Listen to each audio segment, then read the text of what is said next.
Hi అండి, అందరికీ welcome back to my channel. Today recipe Mysore Pak అండి. సాఫ్ట్ మైసూర్ పాక్ ఏ విధంగా చేసుకోవాలి ఈరోజు రెసిపీలో చూపిస్తున్నాను. తప్పకుండా ట్రై చేయండి. ఈ విధంగా చేసుకున్నది మనకి 1 మంత్ వరకు కూడా నిల్వ ఉంటుందండి. అంతేకాదు చాలా టేస్టీగా ఉంటుంది. ఇంకెందుకు లేటు రెసిపీలోకి వెళ్ళిపోదాం. నేను ఇక్కడ ఒక బౌల్ తోటి శనగపిండిని జల్లించి పెట్టుకొని పక్కన పెట్టుకున్నాను అండి. అంటే జల్లించి పెట్టుకుంటే మనకి ఉండలు లేకుండా మొత్తం అంతా కూడా విడివిడిగా వస్తుంది. ఏ బౌల్తో అయితే తీసుకుంటామో అదే బౌల్ తోటి 2 బౌల్స్ వరకు కూడా పంచదారని తీసుకొని ఒక హాఫ్ గ్లాస్ వరకు కూడా వాటర్ యాడ్ చేసుకొని పంచదార తీగపాకం వచ్చే వరకు కూడా మనం కాసుకోవాలండి. అలా కాసుకోవాలి.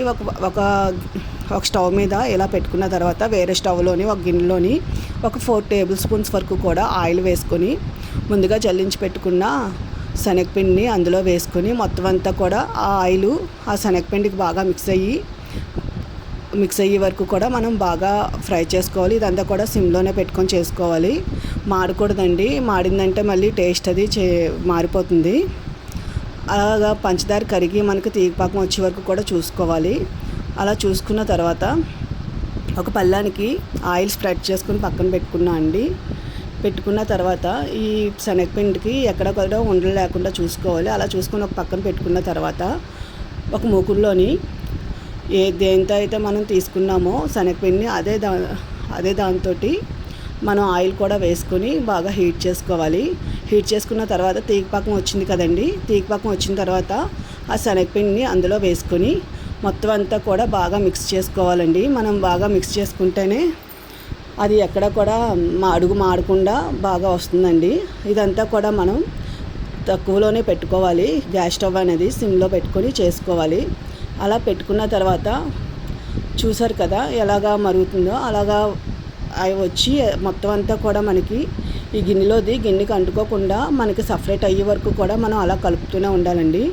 ఈ మధ్యలోని నూనె మరిగించుకున్నాం కదండి, అది కొంచెంగా వేసుకుంటూ మొత్తం అంతా కూడా మిక్స్ చేసుకోవాలి. అలా మిక్స్ చేసుకున్న తర్వాత అది దగ్గర పడి చూసారు కదా ఎలా వచ్చిందో గిన్నెకి అంటుకోకుండా. అలా వచ్చిన తర్వాత లాస్ట్లో కొంచెం ఆయిల్ ఉంటే ఆయిల్ కూడా వేసుకొని ఆ నూనె కూడా అందులో వేసుకొని మనం ఎందులో అయితే మనం ఇది పెట్టుకుంటామో అది ఆ పళ్ళుల్లోకి ఇది కొంచెంగా వేసుకొని మొత్తం అంతా కూడా పీసెస్ కింద కట్ చేసుకొని పెట్టుకుంటే సరిపోతుందండి. అంతే అండి, చాలా ఈజీ అండ్ సింపుల్ రెసిపీ అండి. చాలా టేస్టీగా ఉంటుంది. తప్పకుండా ట్రై చేయండి. చూసారు కదా పళ్ళుల్లో అలా వేసుకొని మొత్తం అంతా కూడా పెట్టుకొని అలాగా పీసెస్ కింద కట్ చేసుకుంటే సరిపోతుందండి. ఈ వీడియో కానీ మీకు నచ్చినట్లయితే లైక్ చేయండి, షేర్ చేయండి, సబ్స్క్రైబ్ చేసుకోండి. Thank you for watching my video. Thank you very much. చూసారు కదా ఎంత బాగా వచ్చిందో.